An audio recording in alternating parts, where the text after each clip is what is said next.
Hello and welcome to The Menu, Monocle Radio's food and drink programme. I'm your host, Chiara Rimella.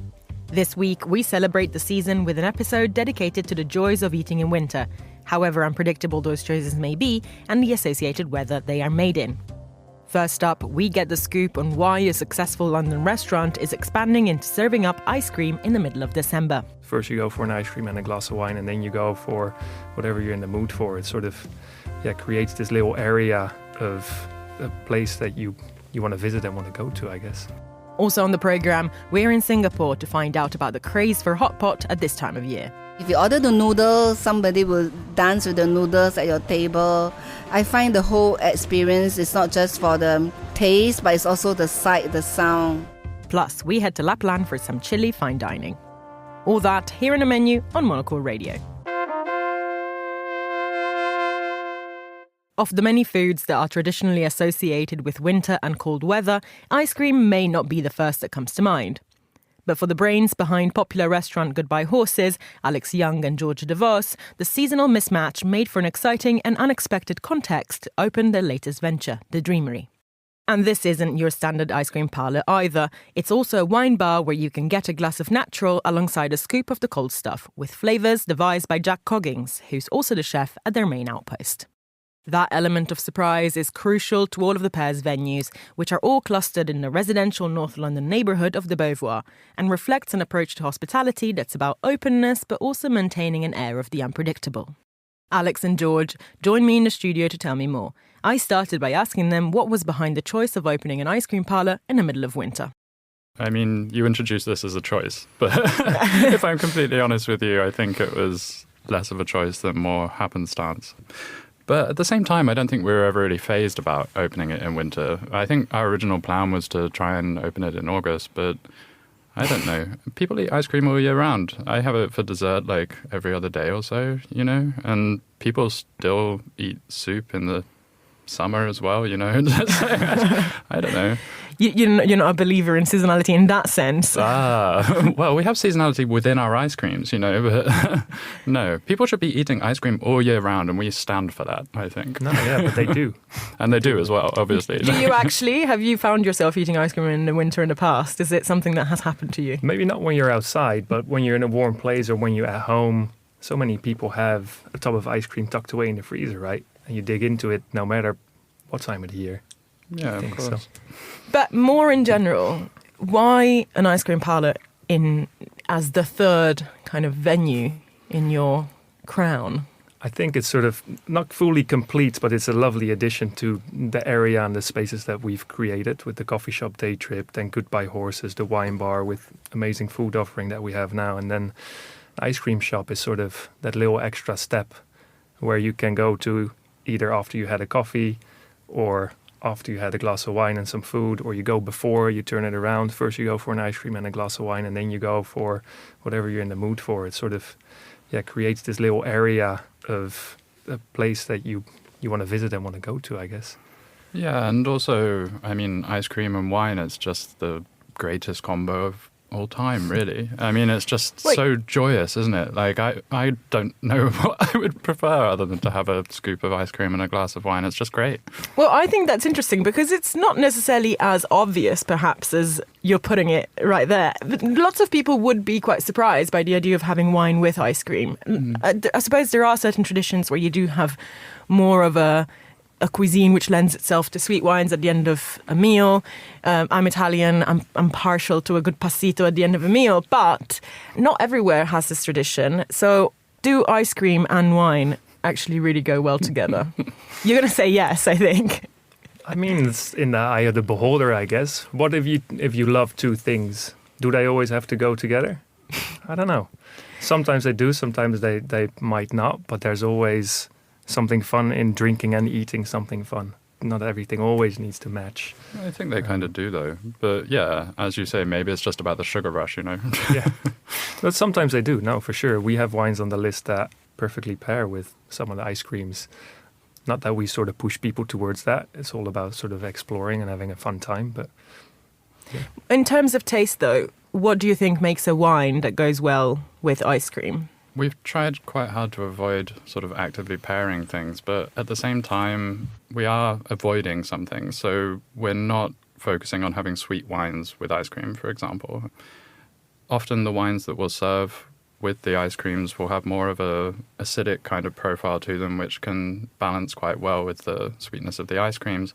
But at the same time, all of our ice creams aren't so sweet either. The sorbets we have are quite mellow. The fig leaf ice cream is also quite, I wouldn't say savory, but it's certainly not on the sweet end of the spectrum. So I guess that kind of helps balance things out to a degree.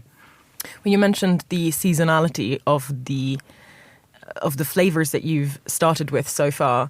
What sort of approach are you bringing to the ice cream itself? You've obviously got a chef in charge who's the same chef as Goodbye Horses. So it's not quite your regular sort of approach to ice cream, is it? I don't know. Yeah, Jack and Will, who are in the kitchen at Goodbye Horses, have sort of done a deep dive into ice cream over the last few weeks. And the approach they sort of take towards creating these flavors is not only doing something maybe slightly different that you get in your normal ice cream shop, but also something that's just fun, a flavor that you think, what would that taste like? Let me try that out. And I think that's sort of a path that we're going to continue exploring. And sure, at some stage we might have some more classical flavors, and on the other side it all of a sudden might be something you've never seen before.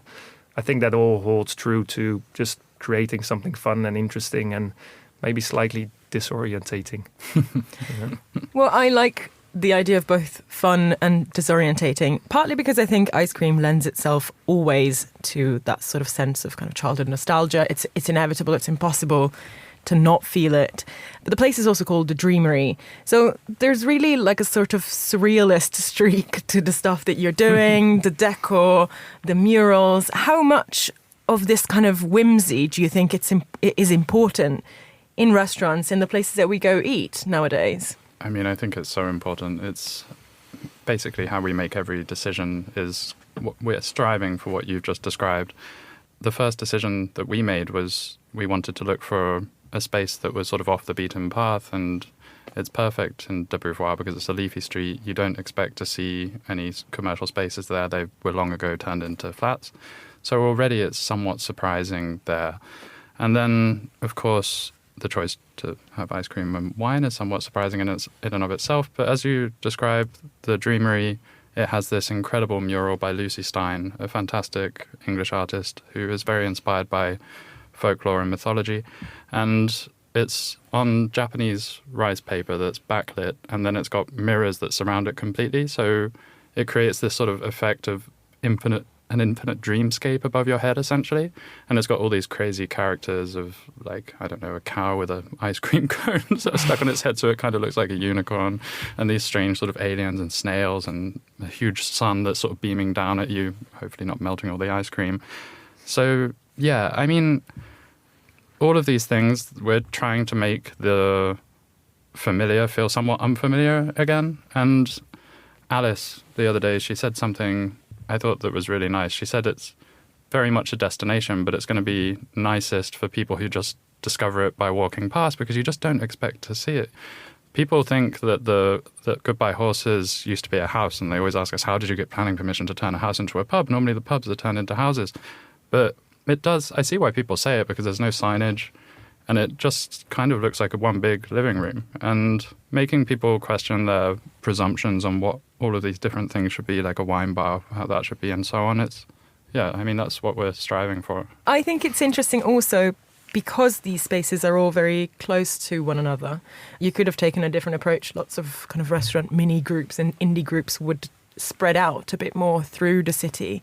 And I think there has been a lot of conversation, at least certainly in this studio over the past year, over what a neighborhood restaurant really is. Who's it serving? What does it actually mean? It's an issue of accessibility. It's an issue of audience. Was that part of what you were thinking? And how do you think that you can make a neighborhood restaurant from scratch? Because I feel like a lot of the most successful neighborhood restaurants are the ones that feel like they've sort of been there forever. But how do you make one from scratch and make it feel like it honestly, authentically is what it's saying on the tin? I don't think we've ever called ourselves a neighborhood wine bar. I think it would be, I don't know. I would like to think that we have an aspect to us which we are a neighbourhood wine bar, because certainly we have a lot of our neighbours come in on a very regular basis, and they're very much our regulars. But I don't know. I don't feel as if it's for us to decide whether we're a neighbourhood wine bar or a restaurant. I think that's for the neighbours to decide, really. But I mean, we certainly try and be as welcoming as possible to everyone who comes through our door, I suppose. But I mean, I think it would be. I mean, we have people coming from all over, but as well as neighbours. I don't know. What do you think? What makes an? I don't know. I don't know what does make a neighbourhood restaurant. Is it simply that it's frequented by neighbours, or is it sort of more of a feeling, or what would you say it is? I think it's a combination of the two, but I think there is part of me that thinks that a neighbourhood restaurant is almost a place where you don't have to worry too much about booking in advance, and where there is an element of spontaneity to proceedings, which again, I suppose, is kind of tied up with the idea of, is hype something that you construct or that just happens to a restaurant? Because it's no one's fault sometimes if things go well. And should you feel bad for things going well and therefore becoming, in a certain respect, unaccessible because people are so excited about you being there that it just becomes impossible to book a table, which kind of is the case for Goodbye Horses. Yeah, which has been sometimes slightly difficult to navigate.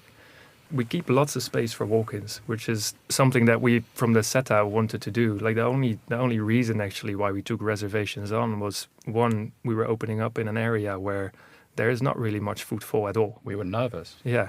Basically, we were nervous. We weren't sure what was going to happen. You know, you believe in what you're working on, what you're setting up, but you never know if it's going to take off straight away, if it's going to take a year or 2 or 6 months. We've no idea. And we also wanted people to feel comfortable that they would actually get a seat if they made that trip, you know, because it is in a bit of a no man's land.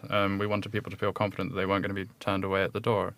Yeah. So we just decided to have best of both worlds in a way, right? So yeah, we keep some of the place, you know, purely walk-ins, and it's a reasonable amount, which means we have sort of that feel of spontaneity within the place, and that's partly with sharing tables that we have. It's partly with standing space at the bar and in corners by the windows, and there's sort of a rotation of people that come and visit. And they, for instance, if you're in like the big rotation later on over summer, people wait outside, they have a glass of wine, they move inside, maybe standing at the bar, have a small plate of food, and then they go onto a table and eat more, and they sort of get different perspectives of the place and of the people that work there. And I think that is sort of, I guess, I don't know if it's neighborhood-like, but it's neighborly in some way, perhaps, or homely or something like this. We really do try hard not to turn people away as well. You know, even if we can find them a standing spot in the kitchen or sort of back by the service, back by the service station, we do that. And that was actually one of the reasons why we opened the Dreamery. We didn't know from the start that we were going to open an ice cream shop and wine bar. We just saw this space opposite Goodbye Horses, and we had to do something with it. We didn't know what.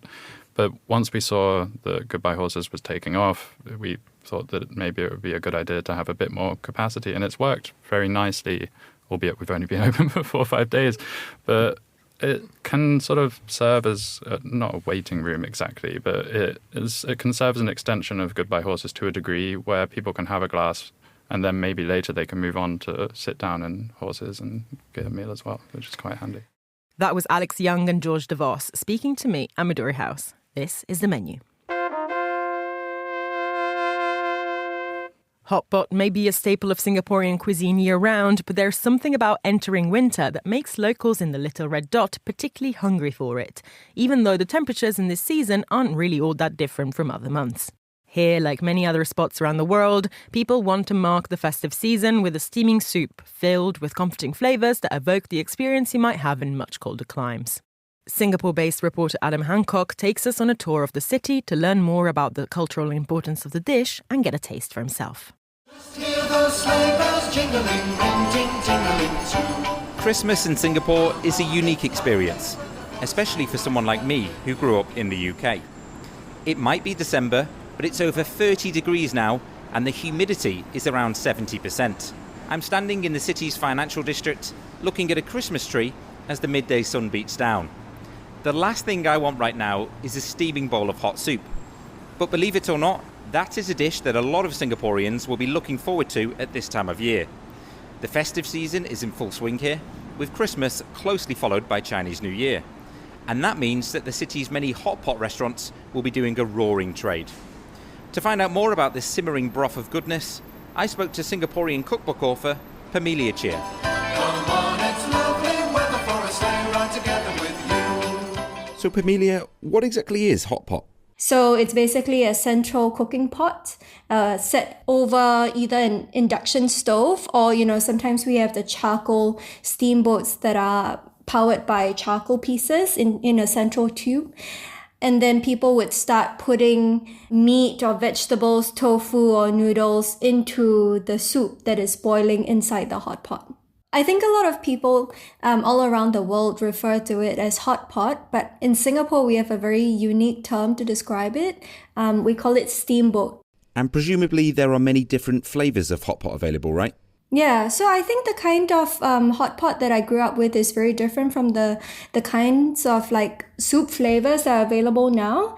In the past, when I grew up, it was a very classic chicken broth, or it would be like a fish stock-based kind of broth.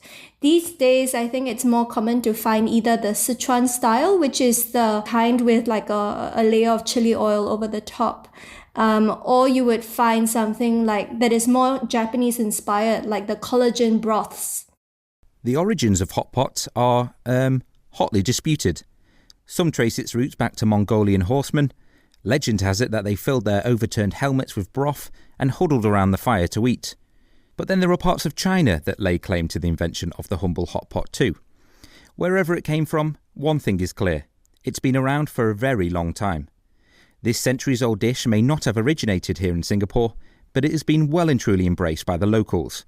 Hotpot restaurants have sprung up all over the city-state, from the hugely popular Hai Di Lao to smaller family-run businesses. There are even restaurants that cater to the many different styles of hotpot, such as Korean and Thai. I've been to one of them, a popular Japanese hotpot chain in the heart of the city. So I've come to the Shabusai Hotpot restaurant on Orchard Road, and I'm joined by Petra Leong, who is a Singaporean and a very big fan of hotpot, and she has kindly joined me for lunch today. We've gone for two different types of soup. Can you talk us through which soup you've gone for? I know they're two of your favourites, right? Yes. So the one I love best is the collagen based soup, because I believe that beauty comes from within, and I love food to taste good and also makes my skin glow. As for the other soup is tonkatsu soup. It's bone broth, and it takes 8 hours to boil, and again it's very nourishing for the body. You want all the meat? I give you two, like 2 belly, 2 collar, chicken and beef. Is it okay for you? Sounds great to me. That sounds perfect. Okay, then I give you. Now that the soup are boiling, let's go over there to the buffet table to choose our dipping sauces. Sounds good to me. So we've walked across now to what I would describe as, it's a little bit like a hotel breakfast buffet bar in the morning, but it's instead for dipping sauces and for vegetables as well, and there's a huge range of things here. So Petra, what are we going to go for? What are you thinking? Well, my favorite base is the sesame oil, because it gives a richness of flavors and it goes well with all kinds of meat and vegetables. Everyone prepare dipping sauces their own way to their own taste. And that's so amazing. It's like an adventure on its own. So we've got our bowls full of dipping sauce, which we're going to dip all of our meats and some of this veg in. There's a whole selection here. What are you thinking today, Petra? I love everything, We have all the vegetables, so many selections from spinach, lettuce, the leeks, different kinds of mushroom, enoki mushroom, portobello mushroom, carrots, turnip, tomatoes, and 3 types of noodles. I've just added the beef slices into the collagen-based soup. It takes around 5 minutes to cook. I also added vegetables to add more flavors to the soup, and which eventually I will drink. What is it about hotpot that you like so much? It's not just a meal. it is a communal, it's a sharing, it's fun, it's exciting, get to cook your own food. And sitting at this table, with the food boiling, you can smell the aroma, adds to the whole experience. I understand you're a member of Hai Di Lao. Why do you like it there so much, and how often do you go for hotpot? And be honest with me. Well, I go there once a week, at least once a week. If you order the noodles, somebody will dance with the noodles at your table. I find the whole experience is not just for the taste, but it's also the sight, the sound. And it's not just the dancing. Singaporean food writer Pamelia Cheer says one of the benefits of hotpot is it allows plenty of people to get round the table, particularly handy at this time of year. You are able to seat many people at the same table, maybe up to 8 to 10 people. So that's really very conducive for spending time with friends. And I've also noticed that a lot of my friends enjoy preparing steamboat when they have friends over, because it kind of takes the pressure off the host to prepare a lot of food. For example, if you didn't do a steamboat, you would be cooking 3 to 5 dishes. But with steamboat, all you have to prepare is a good broth. And then everything else on the table is raw for your diners to add to the hot pot. We've just finished hot pot. I am very full. That was a lot of food in one go. Also a lot of steam coming up off the dish throughout the meals. How would you rate that, Petra? You're a hot pot connoisseur. What would you say that one was like? I thoroughly enjoy the experience. I love the flavors we have chosen. The collagen and the tonkatsu. It's very rich. I love it. Right. And a lot of people, I think, would be quite curious. Singapore is well known for being a very hot country, close to the equator. The idea of going to a restaurant and huddling together over a bowl of boiling broth does seem a little strange. Why do you think Singaporeans love it so much? We like having hot food, especially hot soup or even hot water, because we do not like to have a shock to our system. We want our body temperature to be the same when we're digesting the food. As Singaporeans wind down for the festive season, the steamboat stoves will be firing up for those holiday gatherings. And after my terrific lunch at Shabu Shai, maybe this year I'll be turning down the turkey for a hearty bowl of hot pot. For Monocle Radio in Singapore, I'm Adam Hancock.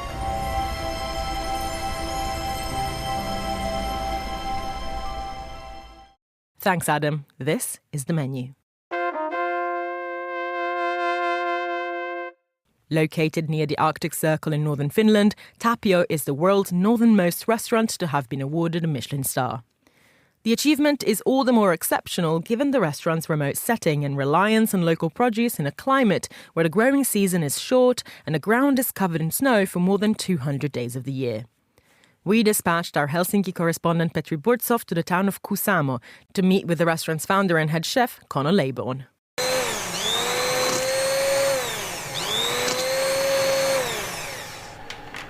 Champagne sauce, so we just give it a blend to make sure it's really nice and creamy, homogenized, and then to put some air into the sauce, into some bubbles for presentation.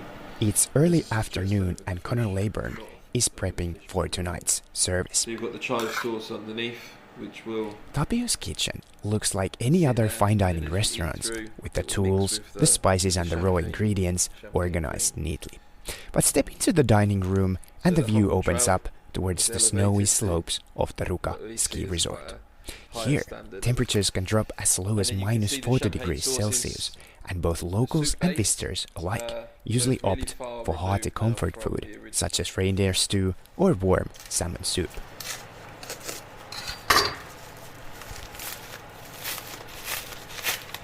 But you won't find those dishes on Tapio's menu. The restaurant wants to offer its patrons something that this region is not known for: ambitious fine dining dishes that take the region's best ingredients and elevate them into a symphony of sublime tastes and flavors. Or how does this sound? Hand-dyed scallops with local cep and caviar, trout crudo in a champagne sauce, or how about a roasted quail crown served with autumn truffle and Lapland puikula potatoes?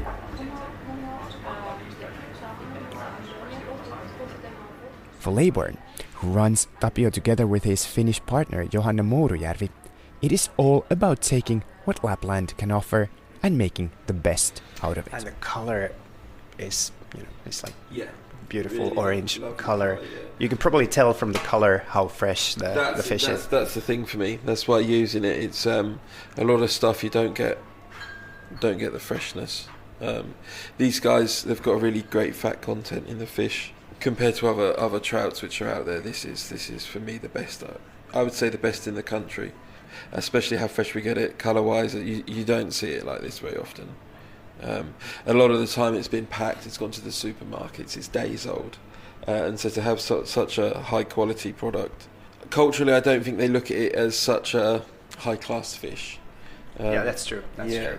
So for me, this is why I really like this evolution of the fish, is because I wanted to elevate, I guess, what in the eyes of the Finn, which they see as quite a modest fish or a regular fish or not such a high class fish. So we serve it with a sauce which is made from champagne, and then we have the caviar to go with it. So for me, I thought, it's a nice way of being able to lift in the eyes of the Finn, and then it to start from the salmon soup as well. So it for me is a very Finnish dish. Leyburn, who cut his teeth in London's restaurant scene, is convinced that Lapland's ingredients can live up to those of warmer climes, but sourcing them can sometimes be a challenge. What makes us special here is the fact that if you want it, you better go and get it. Where a lot of people are used to mass-grown vegetables imported or grown in a certain way, yes, Lapland has the very best ingredients, the very best berries you could ask for, the best herbs, the best mushrooms, the best fish, the best meat. But you've got to go and get it yourself, basically. You have to find hunters which can hunt. You either have to hunt yourself. If you want the best mushrooms, you've got to be on the hill. You've got to be in the forests on the right day to get them, which then really does add to the value of the product. It's not a free product. It's taken someone a lot of hours and time to go and gather them. And that's what makes them very special.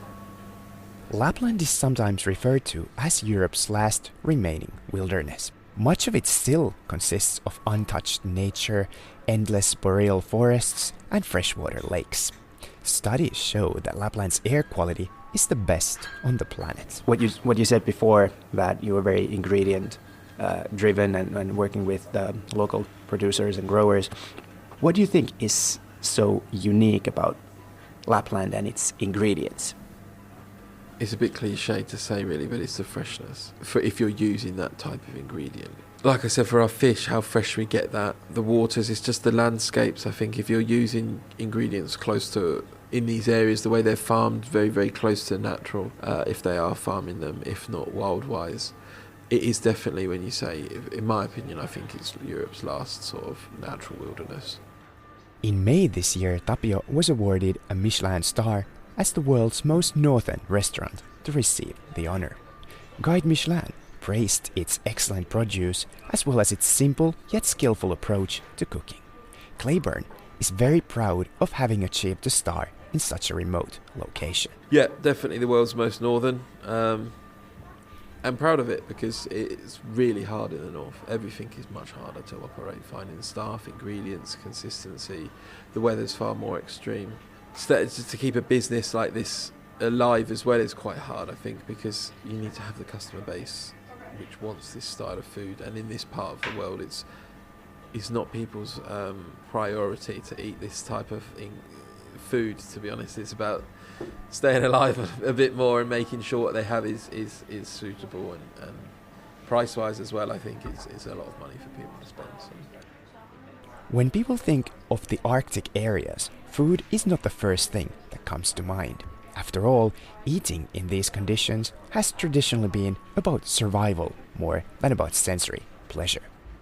But with premium tourism to Lapland on the rise, the fresh and unique produce of this region will be in the spotlight for decades to come. Restaurant Tapio has proven that the region's food culture, long characterized by hearty and simple home-cooked dishes, is ripe for renewal. For Monocle in Ruka, I'm Petri Burtsov. Thanks, Petri. And that's all for this edition of The Menu. Remember that we are back with a new episode again on Friday at 2000 London time. That's at midday in San Francisco. Also, don't forget to tune into our spin-off show, Food Neighborhoods, for a tour of some of the world's tastiest destinations. I am Chiarimella. This program was produced by Monica Lillis and our sound engineer was Flynn Simons. Thanks for listening, and until next week.